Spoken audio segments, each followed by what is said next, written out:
Okay, this is Alex Wood with the Journal-Inquirer. I'm with Jake McChesney, who's a member of the Glastonbury Town Council, and has become kind of an advocate for the cause of establishing pollinator pathways through the town of Glastonbury. So, Jake, could you tell us a little bit about how you got interested in that and Sure. what you've been doing since you did? Sure.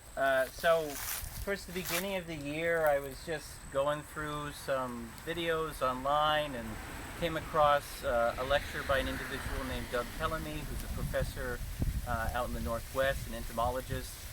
He started talking in this video about the importance of bringing in native plants into your own suburban property with ever decreasing forest land and native property in towns.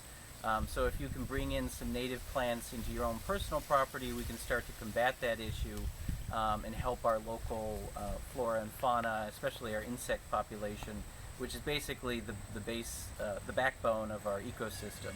So that got me looking into some different issues. I looked at the professor's book. I reached out, or I ended up looking into other websites and finding different sort of plants I could use, native plants to fill in some plots. And there was one plot in particular that I wanted to take out what was here. So I took out, there was a very old bush here and a few other bulbs, so I took those out. And then I had a list of different native plants that I wanted to put in. I got some butterfly bush, which is a member of the butterfly weed, sorry about that. Butterfly weed, which is a member of the milkweed family, so that's the only thing that the monarch will lay its eggs on and the caterpillar will eat. I have some bee balm, which has been very popular with the bees this year, brown-eyed Susans, and really it was just an attempt to get a really nice looking sort of more natural plot that I knew would bring in a lot of the local insects that I could watch with my son and we could learn about it, and also just feel good that my property was no longer going to be a food desert with a lot of non-native plants on it, that it would be able to contribute in some small way to our local ecosystem, and also contribute in a small way to helping Glastonbury maintain its character, which isn't just like our architecture and everything, but also it includes the local flora, the local fauna. So if we don't work to protect that, we're not going to be able to maintain all of the characteristics that make Glastonbury what it is. So I went in, I brought in these plants.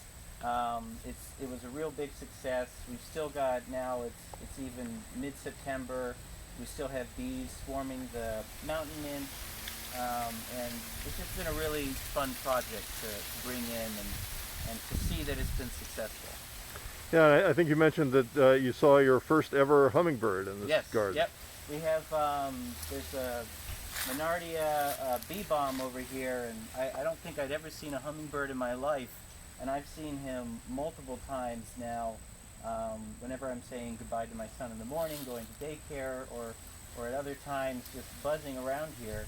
And I think actually the first time that I saw him, or didn't see him but heard him, there sounded like a massive, like 2-foot large bee buzzing near my head that I realized was a hummingbird when I saw a flicker of it, and then confirmed when I saw he's come back here a few times. So it's been a real pleasure to see everything coming in here, share that with my son, and just enjoy it. Yeah, another interesting thing that you mentioned to me earlier was that you put something about this on social media and ended up making contact with the local group that already existed to promote pollinator pathways. So I got the plants that I wanted, I put them into the plot, and one thing I wanted to do was sort of share that with the community to show, look, you can have native plants that are pretty, that are going to look nice in your landscaping.